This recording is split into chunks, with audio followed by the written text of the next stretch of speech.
সাবেক আইজিপি বেনজির আহমেদের পাসপোর্ট জালিয়াতির সঙ্গে জড়িত সবাইকে আইনের আওতায় আনার দাবি জানিয়েছেন বিশেষজ্ঞরা। তবে পাসপোর্ট অধিদপ্তরের কর্তা ব্যক্তিরা মুখে যেন কুলু পেটেছেন। এ বিষয়ে কোনো মন্তব্য করতেই রাজি নন তারা। সন্দেহভাজন কর্মকর্তাদের বিরুদ্ধে দুদকে চলছে অনুসন্ধান। এখন পর্যন্ত তথ্য জালিয়াতি করে বেনজিরের 7টি পাসপোর্টের সন্ধান পেয়েছে সংস্থাটি। বিস্তারিত সুমন তানভীরের প্রতিবেদনে। না আসলে হয় না, কারণ নিজের ফিঙ্গার তো নিজে দিতে হবে। পরে কইছে না, এখানে আসতে হবে, আবেদন করে নিজেরটা নিজের করতে হবে। ভুল থাকলে এখানে কোনোভাবেই উতরে দেওয়ার সিস্টেম নাই। না, এখন পর্যন্ত সম্ভব নেই, এসেই করতে হবে। ঢাকা বিভাগীয় পাসপোর্ট অফিসের প্রধান কার্যালয়ে ছবি ও ফিঙ্গারপ্রিন্ট দিতে আসা মানুষের কাছে প্রশ্ন ছিল, পাসপোর্ট অফিসে না এসে কি পাসপোর্ট করা সম্ভব? বেশিরভাগের কাছেই প্রশ্নটি অবান্তর লেগেছে।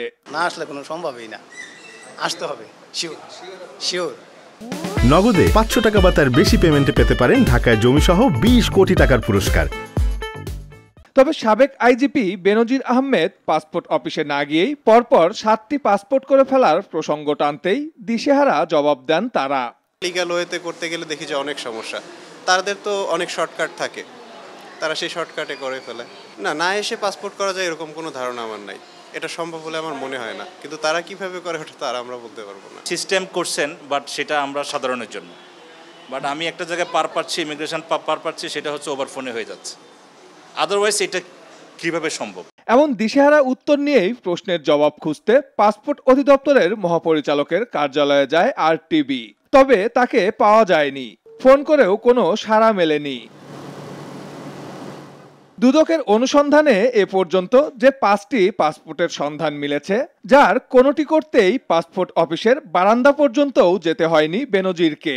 এমনকি পেশার জায়গায়ও দিয়েছেন private service.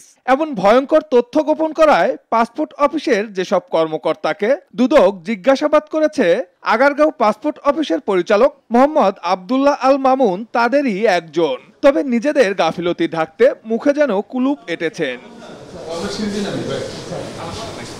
Transparency international Bangladesh বলছে, পাসপোর্ট অফিসের কর্মকর্তাদের সহযোগিতা ছাড়া এমন জালিয়াতি করার সুযোগ নেই।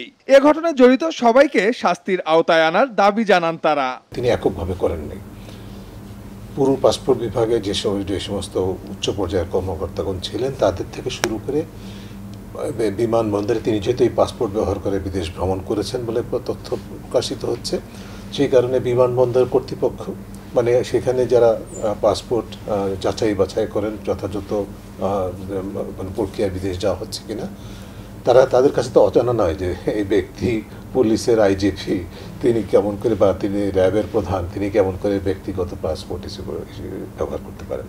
কাজে এখানে কিন্তু বহুমাত্রিক অপরাধের আবার বহু ব্যক্তির সংশ্লিষ্টতা, এক ধরনের যোগসাজশ এবং সুরক্ষা সংগঠিত হয়েছে। নগদে 500 টাকা বা তার বেশি পেমেন্টে পেতে পারেন ঢাকায় জমিসহ 20 কোটি টাকার পুরস্কার।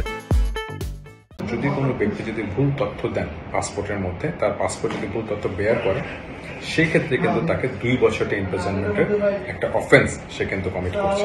যেই ব্যক্তিরা তাকে সাহায্য করছেন এই পাসপোর্ট পাওয়ার জন্য ভুল তথ্য রিসিভ করে, তারাও ইকুয়ালি এই অফেন্সগুলোর জন্য তারা কিন্তু আপনার লায়াবল হবে।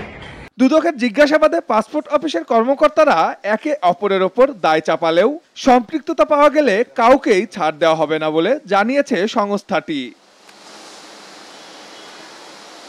সুমন তানভীর, আরটিবি, ঢাকা।